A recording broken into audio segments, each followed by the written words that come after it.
Hello बच्चों, चलिए प्रश्न देखते हैं। ऊर्जा प्रवाह का वर्णन कीजिए। आइए जान लेते हैं यहाँ पे हमारे प्रश्न की मुख्य अवधारणा।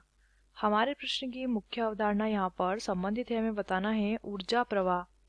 ऊर्जा प्रवाह के बारे में देखिए। ऊर्जा प्रवाह के नियमानुसार ऊर्जा जो होती है, ऊर्जा ना तो उत्पन्न की जा सकती है, ऊर्जा ना तो उत्पन्न की जा सकती है और ना नष्ट की जा सकती है। ऊर्जा जो होती है, इस ऊर्जा का केवल और केवल क्या होता है?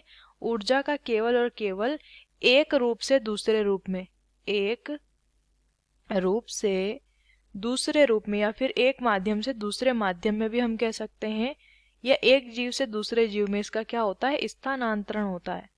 स्थानांतरण होता है, ना ही उत्पन्न होती है ये, ना ही नष्ट होती है।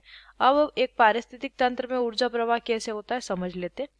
अब यहाँ पे ऊर्जा प्रवाह पारिस्थितिक तंत्र के अंदर देख लेते हैं तो हमें समझ में आएगा कि ऊर्जा का प्रवाह कैसे होता है। देखिए, एक पारिस्थितिक तंत्र में ऊर्जा का जो स्रोत होता है वो होता है सूर्य। इस प्रकार से एक चित्र हमने बनाया है समझने के लिए। ये चित्र है क्या? ये चित्र है सूर्य का। अब सूर्य से जब ऊर्जा, सूर्य क्या है? ऊर्जा का स्रोत है। यहाँ से ऊर्जा जीवों को दी जाती है। सबसे पहले ये ऊर्जा जाती है कहाँ पे? उत्पादक में। कहाँ जाती है? उत्पादक जो कि हरे पौधे होते हैं। ये ऊर्जा स्वपोषी होते हैं, सूर्य के प्रकाश द्वारा भोजन स्वयं बनाते। अब यहाँ से ये ऊर्जा जाती है शाकाहारियों में। शाकाहारी, जब शाकाहारी प्राणियों को कौन खाता है? मांसाहारी खाते हैं।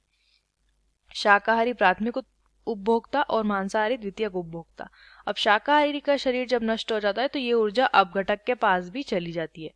अपघटक भी इस ऊर्जा को जो है ले लेते हैं। वहीं पर जो मांसाहारी है उनके शरीर का जब अपघटन होता है, उनके शरीर जब मृत होता है, वो ऊर्जा भी कहाँ जाती है? अपघटक के अंदर। उसके अलावा उत्पादक, जो अपघटक है, अपघटक से जो ऊर्जा पहुंचेगी वो किसके पास पहुंचेगी? वो जाएगी मृदा और खनिज।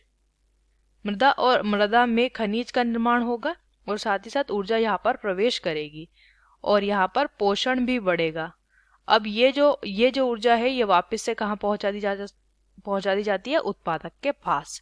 तो इस प्रकार से ऊर्जा का प्रवाह एक रूप से दूसरे रूप में होता रहता है। आशा करते हैं आपको उस प्रश्न का उत्तर समझ आया होगा। धन्यवाद।